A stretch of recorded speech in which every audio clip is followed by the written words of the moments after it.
Hello everyone. Salam sejahtera.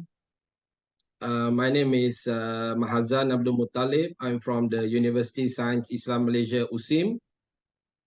Together with my friends, we are going to share with you our experience and also some research conducted for DCMÉT entitled Community University Research Partnerships, the UNESCO Knowledge for Change Consortium, or K4C, and the ethics of participatory research.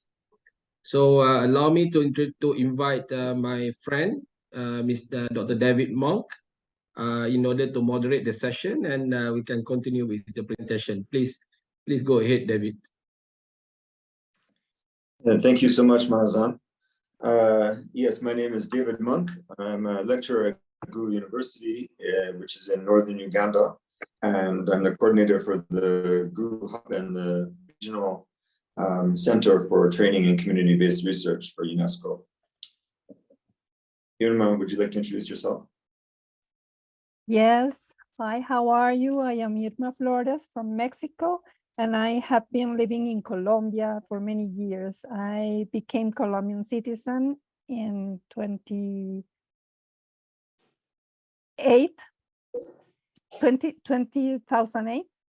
Since I was a psychology student in my country, I have worked with communities from the perspective of participatory action research. Thank you. So first, we would just like to introduce a little bit what is the Knowledge for Change Consortium. The K4C, Global Consortium on Training for Community-Based Participatory Research, was launched in 2017 as a movement for knowledge democracy and as a strategy for building institutional capacity in the field of community-based participatory research in the Global South and the excluded North to solve the wicked problems facing communities through improved community and university partnerships. A global consensus, as evidenced by the 2021 UNESCO recommendations on open science and the various reports which emerged from the 2022 UNESCO World Conference on Higher Education, which is featured in this picture here, has emerged that in order for higher education institutions to best contribute to meeting the many global challenges as articulated by the United Nations Sustainable Development Goals and the climate crisis and other challenges, that changes in the ways in which knowledge is understood, created, managed, validated, and used needs to happen. The K4C is a response to the call for community engagement, transdisciplinarity, openness to indigenous knowledge, openness to community knowledge, and community-based learning. It was initiated by the UNESCO Chair in Community-Based Research and Social Responsibility in Higher Education, as a partnership between and co-chairs of Dr. Bud Hall, who's the second to the right on this, the tallest one, I think, in the picture, in this picture, and Dr. Rajesh Tandon of Priya in India on the far left. And the goal of the Knowledge for Change is to train the next generation of mentors and leaders in community-based research to a global standard as developed by the UNESCO Chair. And there are a number of hubs around the world, and there's a mentorship training program that is designed to take different cohorts to develop hubs in different regions. And each hub is a partnership of a community organization of some kind and a university, with the goal of creating shared knowledge and improved partnerships. So here are some pictures of, on the left is there's a picture from the cohort that both Mahazan and I participated in 2018, when we did our training on how to teach community-based participatory research and also how to start a hub at each of our respective locations. And the picture on the right is in Spain at the World Higher Education Conference, representatives of different hubs around the world that are participating, where we came and presented and made a contribution to the World Higher Education Conference. Irma, I think you're in this picture right in the middle in the white pants, and is at this meeting where we began some deliberations as a consortium to regionalize the Knowledge for Change Consortium. So now we have three regional centers for training and support of community-based participatory research. One of them is coordinated by Gulu for Africa at my institution, Gulu University. And one is in Malaysia, coordinated by Mahazan, and another one for the Asian region. And the third one is hosted by and coordinated in Colombia by Irma for the Latin American region. So here we have a map. There are 25, I think, oops.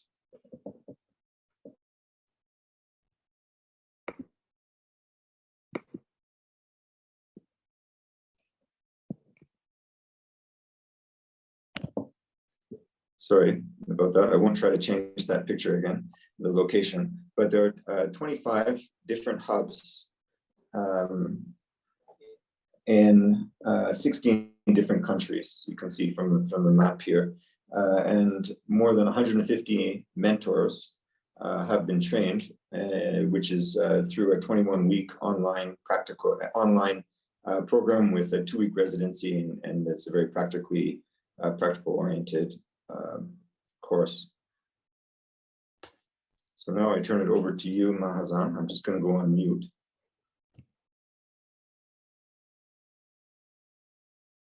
All right. Okay. Hold on. I need to check first because there is my photo, my screen, my camera is on the what do you call it, in the screen over there. All right. Thank you very much to the participants, to our members who are listening. We have together with us today, we have Josefina Lopez, Catalina, and also Camila. Thank you very much for participating, joining us. My name is Mahazan once again. I'm from the University of Science Islam Malaysia. Salam Sejahtera is our greeting, which means, we call it, how are you? And I'm here today. I'm the coordinator for the Asia Hub, based in Malaysia. We have a hub called the Mizan Knowledge for Change Hub, as mentioned by David. We have been recruited or joined the hub training under the UNESCO Mentor Training Program in 2019. So over here, I'm going to explain about the Mizan Knowledge for Change Hub more later after we move to the next session. I'm going to explain about the background of this community-based participatory research. This is a very interesting approach. It is an approach that enlists those who are most affected by a community issue, typically in collaboration or partnership with others who have research skills to conduct research on and analyze that issue, with the goal of devising strategies to resolve it, which in a simpler term or simpler understanding, that it is a partnership programs or approach where academics, social community champions, NGOs, the knowledge keepers at the village, they join in one particular project to come up with social and community-based issues intervention, and also not just to intervene any problems arises at the community level, but also to to come out or to share the knowledge which have been stored or kept by the community members, the indigenous people, for example, through the traditions, through the wisdoms that they have for thousands of years that normally fail to be kept systematically by the university. So the community-based participatory research, or CBPR, this is an approach. Which is very flexible. We recognize the approach recognizes the use of multiple methods and also the participation of various parties in order to do research on any specific particular issues in the community level or at various levels and share it to the public. So This normally defeats the idea that knowledge is only stored or knowledge is only explored at the academia level, and we consider community as our respondents or subjects. But this is not on that particular understanding. We do it together in a partnership manner in order to explore the future of knowledge. The key goal of CBPR is to enhance a community's ability to address important issues through the development of effective interventions that can be maintained over time. Ideally, community stakeholders are actively involved in all phases of the research. This is what I meant by saying that partnership in doing research involving community members from the beginning process of the research until the circulation or the sharing process of the knowledge. We normally understand that in conventional research, we define the problems, right? We define the issues. So the literature, we use previous research and also literature as well as specific theories that we learn basically not from the community, we learn it from other contexts. For example, in my setting, Malaysia, in order to solve our social community issues, sometimes we learn the experiences that have been gained or taught at Europe or at the America, but we fail to recognize what we know from the very beginning in the context, in the aspect of socio-economic generation of the community. For example, we didn't consider the knowledge that is used by the community as important when we define the problems. So we do this from the very beginning, and we do this by working together with the people. So-called, we love to use this word, knowledge keepers among the community champions. They are not necessarily, undergo any specific academic training processes, but they might be live together with the community members for years. They have inherited knowledge and traditions as well as understanding from their forefathers. So we work with them from the very beginning to understand the problems, came up with the solutions, and finally it is considered to be the ideas as well as the knowledge as well as the intervention process generated by the community in partnership with the academia, with the researchers, scientific community, and can be used sustainability, can be used in a more sustainable manner by the community members in order to solve their own community's problem. CBPR recognizes that university researchers are part of the community that they are researching, and we give them this status of or this recognition as community researchers, and it is from the university. They are not only participating in the project as respondents, also subjects as we normally do by using conventional approach. Maybe next slide, David. Right. There are certain features that maybe we can use in order to identify whether that we are doing community-based participatory research or CBPR. We have 4 or 5 points over here. This photo on the left is basically the process of doing research. Since this is participatory in nature, we cannot make it like we are at university. It must be very community-based. We employ various art-based approach that's suitable to the community members to make them more comfortable to join the research. So some of the features are, number one, it acknowledges the community as the primary unit of identity, which means that the definition of research problem is basically came out by the community members themselves. They know the problem better than us. Number two, it enhances and builds on the existing strengths of the community. So it involves partnership at all levels. It does not involve only a specific unit of community members. It is a partnership level of all community members.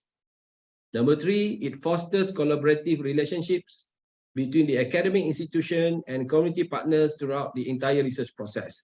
So the baseline is partnership of community members as well as university. This is what the Knowledge for Change Consortium is doing. We train future researchers among the academics as well as the community members on how to work together by applying various methods that is suitable for most community-based research. And the last one is knowledge gained through the partnership is translated into specific action. There is another method or approach that we also use in together with the community-based participatory research.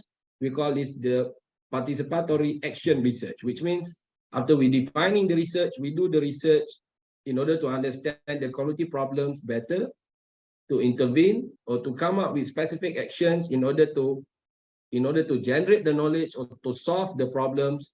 We apply participatory action research method.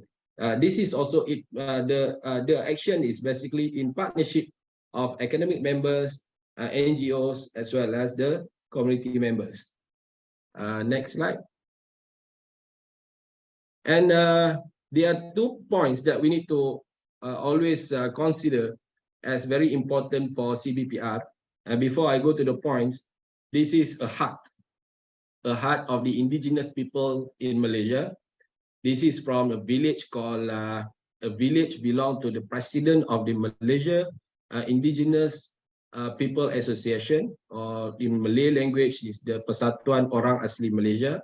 The village hitman is Batin Nora, who is basically our partner from the community, from the indigenous community partner, from the indigenous community side when we are doing research about the indigenous community in Malaysia. So this is very traditional. I think the science, also maybe the architecture, the engineering of building the hut, I think has been this hut has been exist since maybe if not 1,100 of years before. So this is very classic when we are talking about the indigenous people of the Peninsular Malaysia. Right. It is important to understand that CBPR is an approach to research and not specific method or research design. Where CBPR is an approach, we can employ so many other methods. It is not happen so strict, so it is very, very flexible and can be adapted in various approaches or various other methods. Thus, there are no CBPR methods. We don't consider methods. We consider it to be an approach. Rather, CBPR studies can involve, we can do quantitative methods, for example, surveys, environmental audits, qualitative methods such as focus group, in-depth interviews. We do studies through CBPR. We can also use multiple research design, case studies, longitudinal, quasi-experimental, and many other methods. One thing that I would like to remind is these methods are very scientific and it is valid, it is up to date, and it has been recognized as best method in social studies, of course. But when we are employing community members, NGOs as our research partners, we also need to see some flexible methods that maybe we can say that suitable to them, that can make them to work together in a more comfortable situation. And also we don't stress them with so many scientific processes until they can no longer be part of the research team. That's why we consider that there are so many art-based approach and many other methods of data collection, for example, that we can learn from the community members, and we normally put it together in our CBPR project. I think that's all from me first, David. I hand it back to you. Thank you.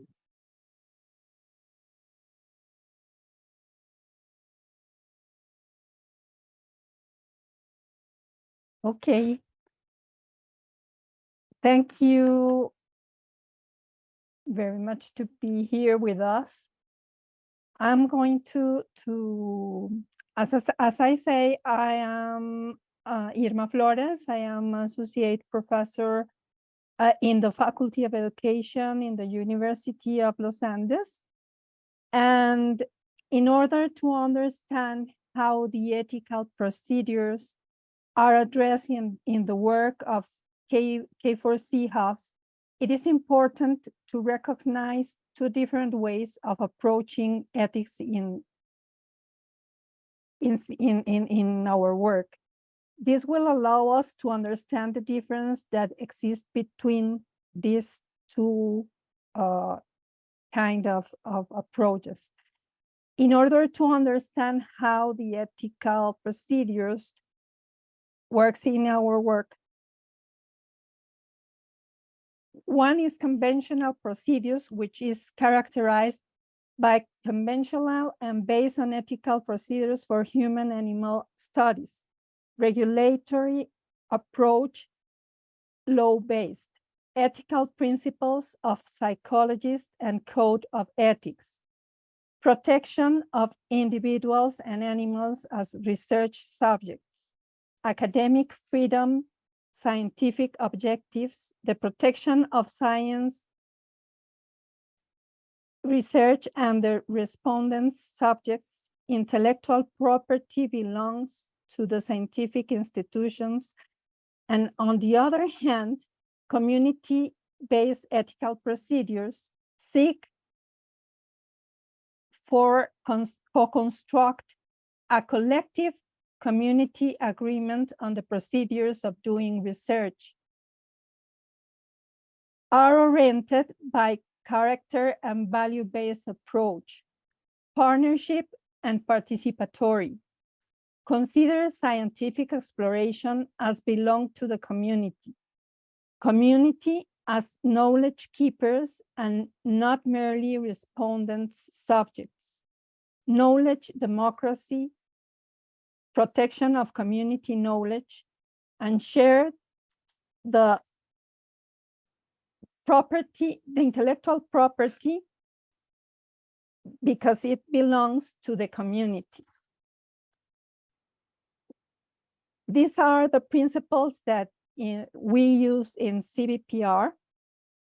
And now we are going to present how each of our hubs incorporate community-based ethics procedures in our community work. In the case of Hub Colombia, it's important to give a brief context to understand why we are working on peace building and how we incorporate the ethical procedures in our work. According to a study by Colombia's National Center for Historical Memory, the civil conflict in Colombia has left as many as 220,000 dead, 25,000 disappeared, and 5.7 million displaced over the last half century. A peace process and an agreement between the government and leaders of the Revolutionary Armed Forces of Colombia, known by its Spanish acronym FARC, the country's largest insurgent group, halted the violence in 2016. The process faces many challenges, including widespread public concern that peace agreements offers the much leniency to perpetrators of violence.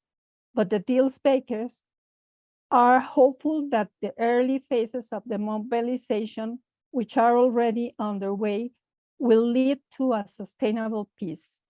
This is the main reason why the Hub Colombia focuses on peace building, next please, since its creation in 2018.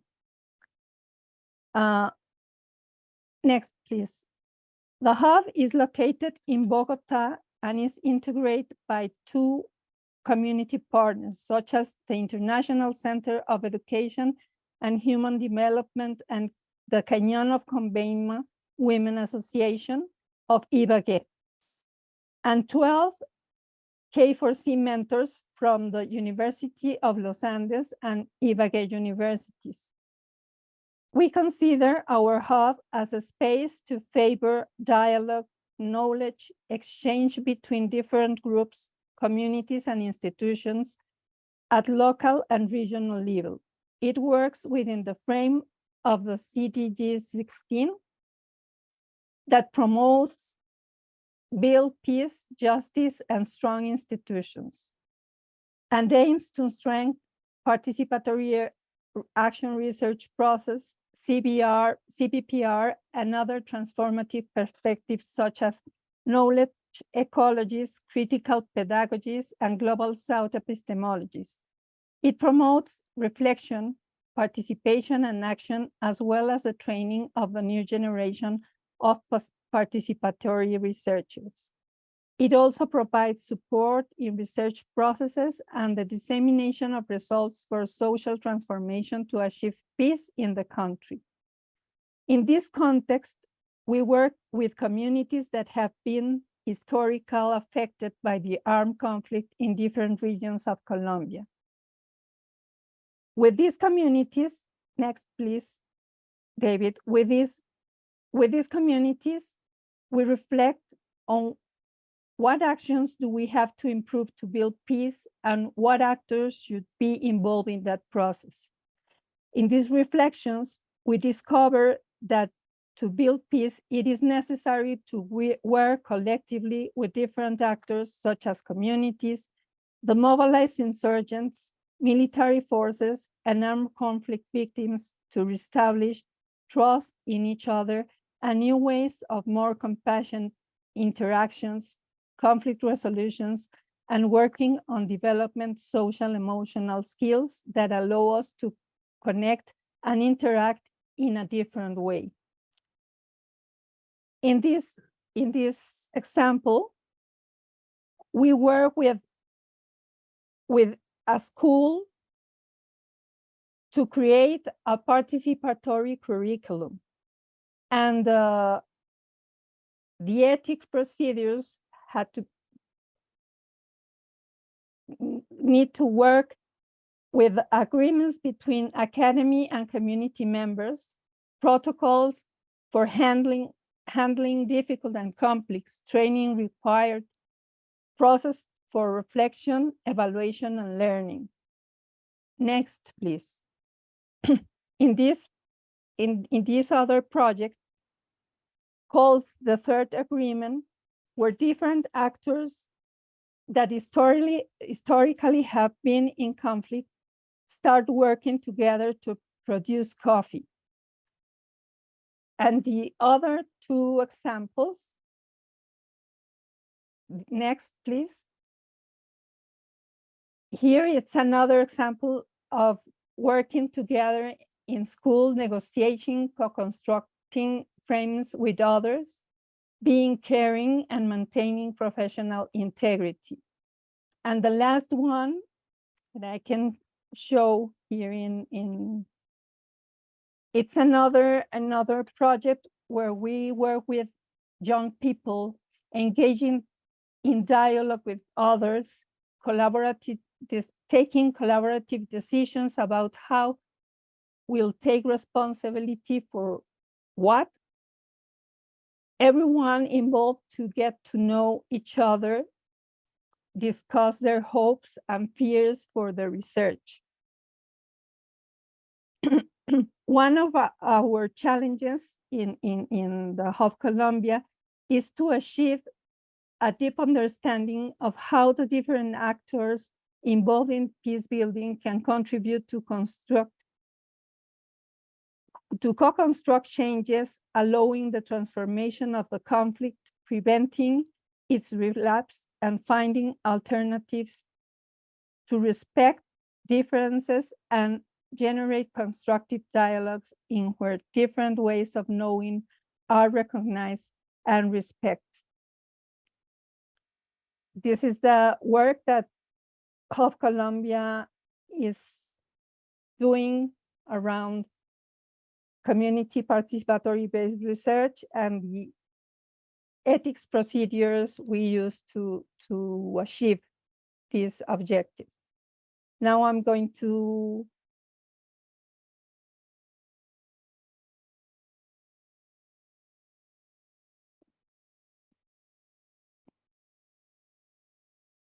All right. Yes. Thank you, Irma. And let me continue by introducing you to the Mizan Hub in Malaysia. As Irma, by applying the community-based participatory research in Colombia, she's stressing on the idea of peace and balanced society. But maybe Mizan Hub has, since 2019, where we joined the Knowledge for Change Consortium by participating in the mentor training program under UNESCO, hosted by UNESCO-DCMÉT at Arusha, Tanzania, together with David. Maybe I can say that our focus mostly on establishing the partnership of various community and also NGOs in Malaysia in order to work on and also to solve specific community-based problems. The Mizan Research Center, the Mizan Hub is located in a center called Mizan Research Center, which was established in 2016 at the Faculty of Leadership and Management at University Science Islam Malaysia. This university is the 12th public university in Malaysia out of 20. And our focus is to disseminate various information regarding Mizan. Mizan is an Arabic term that is commonly used in the local context, which means balance or wellness in every aspect of human life. Why we are doing this? The objective of the Mizan Research Center and also the Mizan philosophy from the very beginning is to reclaim the traditions as well as social values that we have been embraced for long. And we do not want to make it disappear out of the modernity or modernization that we try to chase. So the idea has been accepted by many researchers in 2016 as well as the university. We got support by some corporate companies, but the knowledge for change and CBPR approach that we joined or we learned since 2017 basically help us to to mobilize the idea even more effectively by stressing on partnership with various organizations, community, NGO, and university in order to mobilize the same idea. So the focus of Mizan Hub is the study of village. We stress on village. Village in Malaysia, it could be at rural area, and also some of the village are located in the middle of the city. And we joined the K4C Global Consortium, as I told just now, in 2019 officially. But before 2019, prior to 2019, the university has participated with UNESCO Chair in community-based research and social responsibility, specifically Professor Bud Hall and also Dr. Rajesh, through some gatherings as well as confluences. So we have been exposed to the methods. For example, in 2017, I went to the K4C confluence at Jinja, Uganda, where I met George over here, David, and we have been, exposed to the idea of K4C CBPR, very, very classic one, by working with Professor Wongola. So this is a was an eye-opener project for the Mizan team in order to understand the impact that we can get if we employ comprehensively the approach of CBPR. And 2018 until 2019, we joined the CBPR MTP cohort 3 training at Tanzania, and in 2019 we also joined the K4C general meeting of together with Rajesh Tandon at Priya, India, and we also able to gather with the rest of the regional regional coordinators this year under the joining the Engage Scholarship Consortium conference organized by the Michigan State University, USA this year. So the Mizan Hub is participated by at least 4 parties. Number one is, of course, the University Science Islam Malaysia at the local setting. We host the hub, and we are participated by 3 other community and NGO organizations. And number one, the earliest one is the Malay Agricultural Association of Kampung Baru. Kampung Baru means the new village. The name is Kampung Baru. It is a community organization at the middle of Kuala Lumpur, the capital city of Kuala Lumpur. We also being participated by the Malaysia Youth Council, a national NGO body who work with youth, and the last one with the International Youth Center, who help us to organize various training in order to mobilize the idea of CBPR further. And we work together with UNESCO Chair since 2000, maybe I can say over here is 2017 unofficially, and 2018-19 officially. So we very much stress on this idea of partnership for the goals in order to achieve the 16 other SDGs goals, and we focus on SDG 4 as our main method of mobilizing our ideas or education. Next slide, please, David. So this is our location. Our Mizan Hub is located at Peninsular Malaysia, which is at the southern part of Malaysia, in a place called Nilai. Nilai is very close to the Kuala Lumpur International Airport. It is very cultural. You can see here at the photo, you have the landmark of Nilai, as well as some museum as our traditional buildings that are located around the campus. Please. Right. First, maybe I can share some examples of how we apply the community-based research in the context of Malaysia. We have two basic projects at the beginning, but the recent one that we joined that we apply CBPR is through a project called the Bridging Knowledge Culture with the Indigenous People of Malaysia. This is a very interesting project where we basically try to engage with the indigenous teachers that are trained under the Indigenous Teachers College, who is also part of our partnership program. We work with the Indigenous Youth Council of the Malaysia Youth Council, as well as the university, and also some independent researchers working at an indigenous village close to the university, to our university, called the village of Engket, as well as Guntur. The aim is basically to link the indigenous youths who are now leaving the village and have them, to get them to know their village better, and also to know their aspirations on how can they continue the traditions, the knowledge that they have been kept by the community members. So the village is very beautiful. It is around 30-40 kilometers from our campus, and it is very hard for scientific community to understand the village, but only until we apply the community-based participatory research, where we train the community members as the researchers, particularly the youths, the indigenous teachers, we can go deeper and try to understand the aspiration as well as the sensitive aspects, the emotions of the community members better, not just by working directly from the university.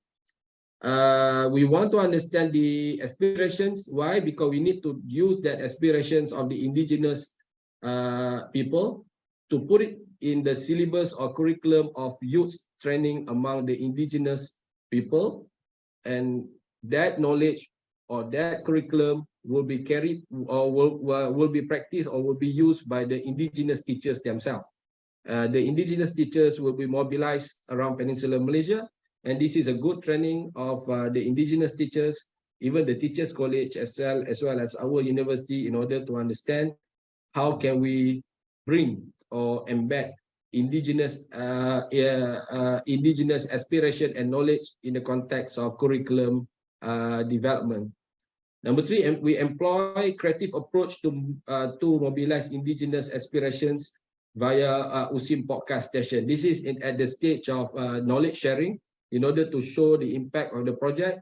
I'm not, as a researcher, I'm not basically, representing the people, the indigenous people, to tell or to explain to the world about their aspirations. So we create a podcast station where we invite the indigenous students to come to the university and speak for themselves and share the knowledge to other students to other local students at our university as well as in Malaysia.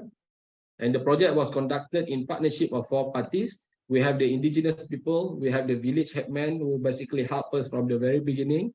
We also work with 2 villages. There are some issues regarding with these 2 villages. In order to link them together, try to understand their history, we work with 2 groups of village headmen. We work with the indigenous teachers, Teachers College, as well as a group of academics members. Next. This is some highlights. In order to do this, we put aside normal academic or conventional approach in order to get into the aspirations and the idea of the community people. The photo top left is my discussions with the village headman. This is at the beginning stage where we want to have them together with us in order to do the research. And the top right is we use this community mapping approach in order to understand the border or the map of their village, and to understand how they basically create their own connection. They are not just one village in the rural area. They are at that area. There are more than five or seven village of indigenous people circulating around, I'm not sure, around 30 or 40 kilometers. They have their own rural routes. They understand the rural routes better. So we ask them to draw their roads, and we use the roads and try to go deeper and deeper and find many other community members until we found top down bottom right photo is one very nice guy of indigenous people who basically have his own hut, and you know, this knowledge of building this beautiful hut has not been, you know, translated or taught well at schools, even to the indigenous youths. So this is what we are trying to do, and maybe one day we are going to have that that friend, that guy, that indigenous man, in order to teach at school and to preserve the tradition of indigenous and indigenous engineering in the school curriculum. So this research has been conducted for about 2 or 3 months, and we have reported to the UNESCO chair under the project called the Bridging Knowledge Culture project. The second project that I'm going to also share, next slide, is the original or the earlier project that we conducted. This is the podcast stations, the podcast series, the earliest podcast series that we use in order to share the idea of bridging knowledge culture among the indigenous people. Next slide. So another research, the second research that I'm going to explain is this idea of this is a project that we do with the community of Malay community of Kampung Baru in Kuala Lumpur, where this kampung has been established in 1900 and now waiting to be, you know, to be modernized and replaced with apartments as well as modern buildings. So it is a traditional buildings where we try to understand what the people want and how can we help them to voice out their concerns. So this project is based on community-based participatory research, where one of the community members named Khairia joined in our MTP training in 2018, and she basically worked at this village and still working with the community as independent entrepreneurs. The project aimed to explore the aspirations of the urban village members regarding the history and future of the village. The village is so historical. We do not want to lose the village, and employs creative approach to mobilize indigenous aspirations via documentary approach. We don't write it down as book or chapter in book, whatever. We share it in the form of community documentary. The project was conducted in partnership of 4 parties, which is the Malay Agricultural Settlements, and also in partnership of 2 parties, I'm sorry, which is the Malay Agricultural Settlement, which is the community organizations. This community organization was established in 1900. They have their own enactment to support the very existing of the village, and also they work together with the academia from various multiple disciplines in order to interpret how can we basically share the history, the untold story of the village to the local publics, to the other Malaysians or international community. Next slide. So this is I'm not going to play the documentary for you, but we have, at least by applying CBPR approach, we produced 2 documentary. Number 1 is the one that we are talking about, the Kampung Baru documentary. Is about we call it the people's documentary. And number 2 is the indigenous story. This is about one story of indigenous Aborigine people, which is located in one state in Malaysia. The photo down here on the right is the village. You can see that the village is just located, close to the city center. and it is so complex, but it is also commercial. But what we hope that by working with the people, the traditions, the aspiration of the people will maintain, even though the situation around them is very much changing, and the knowledge about the traditions, the history of the village is basically part of the history of our civilization, of our independence, can be taught and shared to the future generation of Malaysia. I think that's all from me. Maybe you can check the next slide, David. Right, thank you.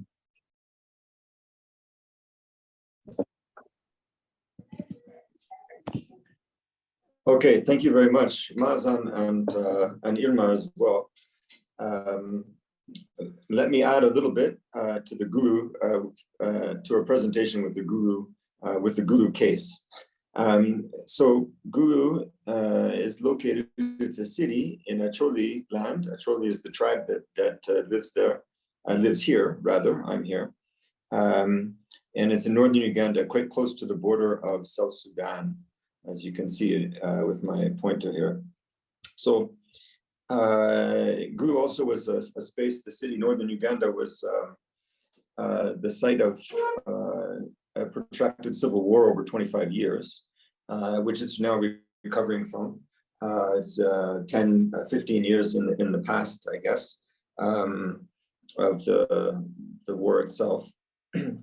Well, of course, the impacts are continuing to be felt.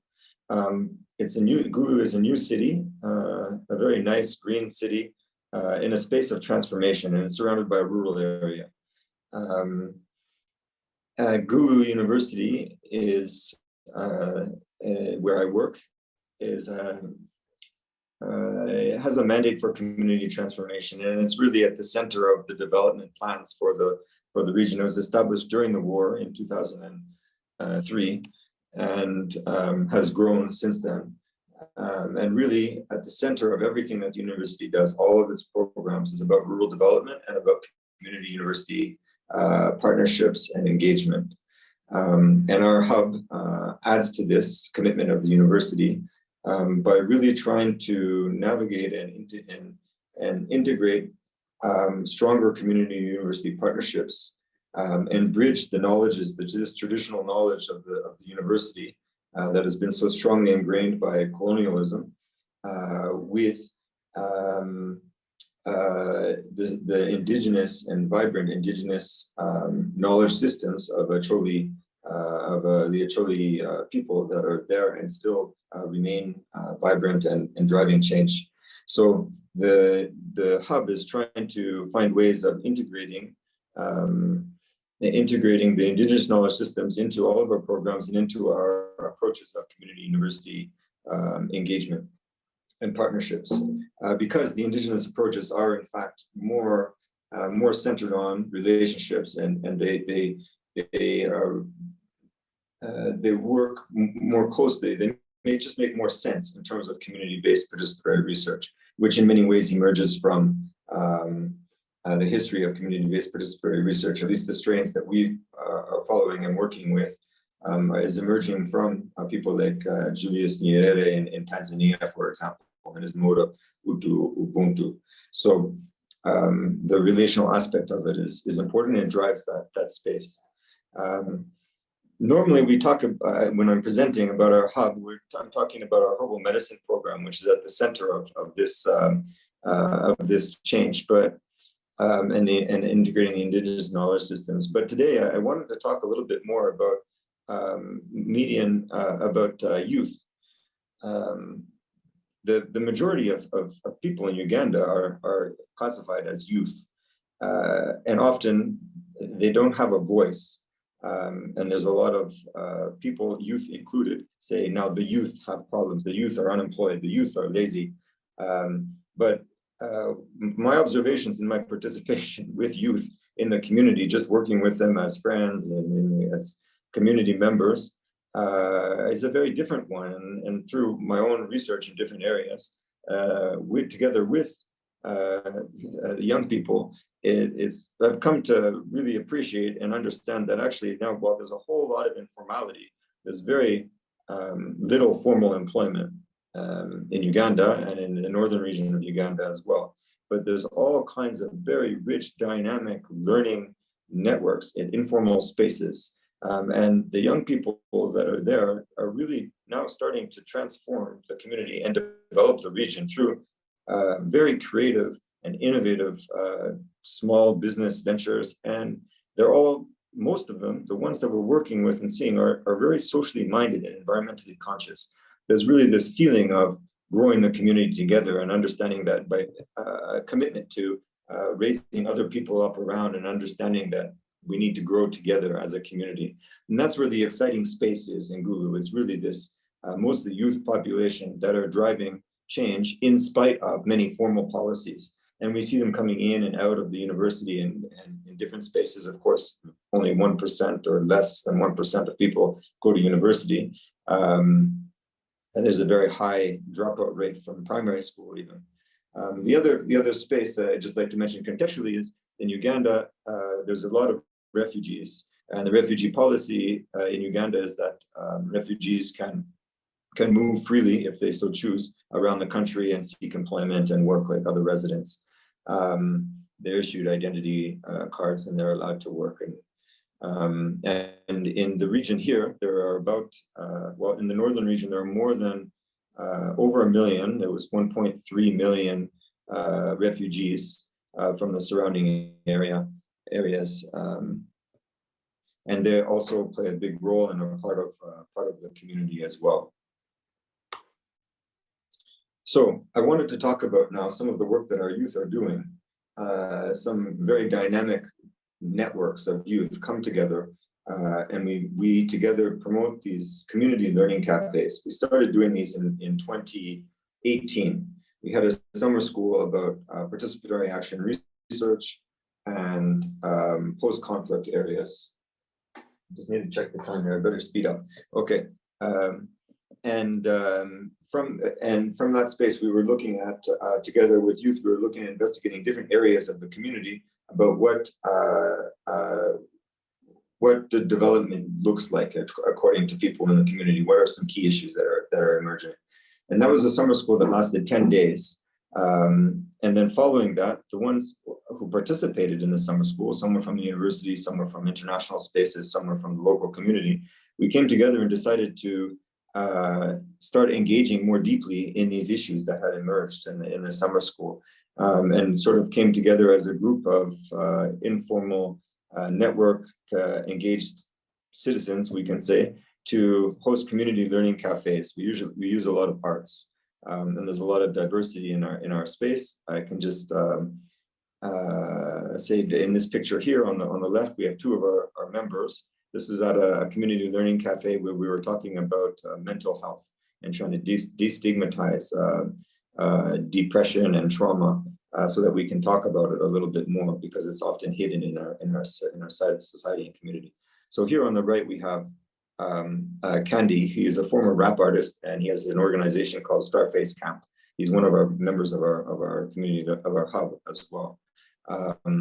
And he now has this group Starface Camp that he sponsored to encourage through the arts vulnerable youth that don't have homes often or have been pushed out in the sides of society to find their identity and to work through and find pathways through the arts. There's a really vibrant art community in Gulu.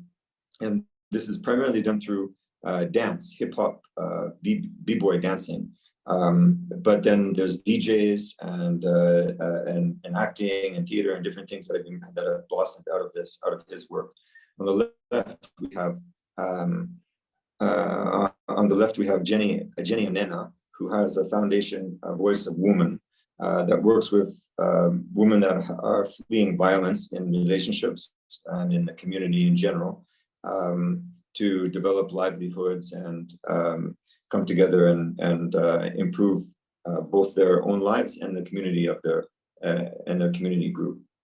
So stemming from this space, starting from this space of just participating in this community now, we also share research. So when there are some research activities that we need to do, in fact, we are doing research in many ways with these community learning cafes. It's informal, there's no funding, we just come together, it doesn't cost anything. We have some small art supplies that we're continually building, we get from wherever we can. So, and I had given an example here of working together now with Candy and his Starface Camp organization in research that was funded by the British Academy. We do this. This isn't the only example, but it's just it is one example of how we used this this idea of theater of the oppressed. We asked them to go and talk to people about it was about the impact of COVID during COVID-19. And we asked them to go in and talk to different people and create a play based on how COVID lockdown measures had impacted their lives. And they produced a very beautiful program. Now, the point with all of this that I started with this story is that the research for us in community-based participatory research and the ethical process, it's really, the ethics comes in the relationships. We recognize that we're part of the community. The research naturally emerges from research that needs to be done in the community in diverse areas and on the community's terms, not using the language of the university, but using the language of the community, using different diverse approaches to gather research and make meaning in the world. And that's really at the center of the ethical space. So then we have very important reciprocity and trust. And we're not just now coming in and we can say data rubbing. We're not just coming in and extracting knowledge and then going and analyzing it somewhere else. We're participating together to improve our communities. And there's shared power. There's an understanding that everybody has something valuable to contribute to the entire process of the research and the development of the community. And it goes beyond just the research. It's about relationships and reciprocity between communities. So I think I should stop there. We have one final poem that I think we want to share together. So I'll start. Mahazan and Irma, I hope that you're ready. I think we have about 30 seconds to do it. Let me see how I can, okay. I just keep it on that one, okay. In the realm of research, a vision we embrace, community and university in a harmonious space, a partnership equitable in a shared embrace, to better the world, together we'll chase. Community-based participatory research, our guide, multiple knowledges unite, side by side, solving problems as one, no need to hide, for the strength in our unity will never divide.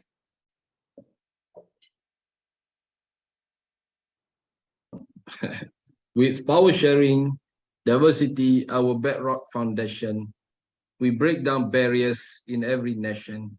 Reciprocity stands a joyful celebration. In healthy relations, we find transformation. A tapestry of voices, a chorus so diverse, together we strive for better or worse. In this collaboration, we break every curse as we work towards a world where all can traverse. A shared vision emerged of flourishing communities where knowledge blooms like vibrant trees, solving problems with innovation easy, creating a world where all hearts find peace. Through equitable partnership, we build a way to a brighter future where kindness holds a way. In unity, we seize each promising day, making the world better come what may. With power, diversity, reciprocity as our creed, in healthy relations, we will succeed to improve our world, fulfill our shared need for a better tomorrow together well led. Thank you very much, everybody. Can we entertain questions, or we are out of more than 1 hour already?